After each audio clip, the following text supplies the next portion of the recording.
Hey, it's Ryan with Parts Doctor, and today we're going to show you how to replace the lower rail cover on this Samsung refrigerator. We need a few different tools for the job. We'll leave those listed in the description below. Let's get started. The first thing that you'll need to do is open up the freezer drawer. Next, remove the upper freezer tray assembly by pushing it to the rear, lifting the wheels out of the slots, and then lifting up on the front to remove it.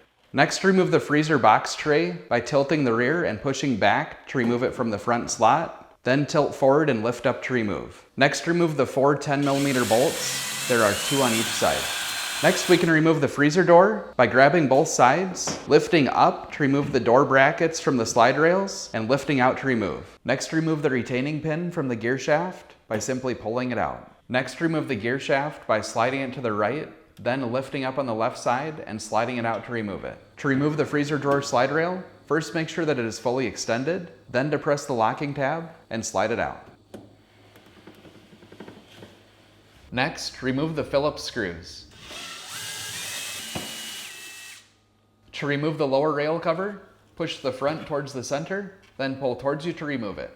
If you have a bad lower rail cover and you need to purchase a new one, you can check out our website, partsdoctor.com. We'll leave a link in the description below. You'll want to make sure that you search with the model number from the tag on your refrigerator to make sure you get the correct part. Also, this part is side specific between the left and right sides. Please make sure you're ordering the correct side. To install the cover, first align the tab, then push the cover towards the rear until it locks into place. Now, reinstall the Phillips screws. To reinstall the freezer drawer slide rail, insert the gear end first, and then push it until it locks in place. Next, fully extend the freezer drawer slide rails. Take the end of the gear shaft with the hole in it and insert it into the right side. Then align and insert the left side. If the gear does not line up, depress the locking tab and pull the rail out slightly, rotate the gear, reinsert the rail, and recheck alignment. Now, reinstall the retaining pin.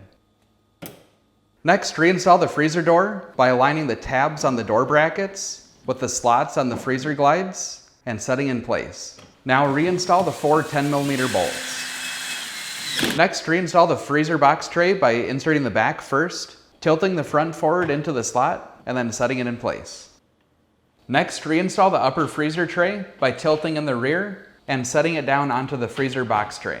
Now, push it to the rear and then pull it forward to make sure the wheels are locked in place. So that's it for this repair. If you have any tips or tricks of your own, let us know in the comments below.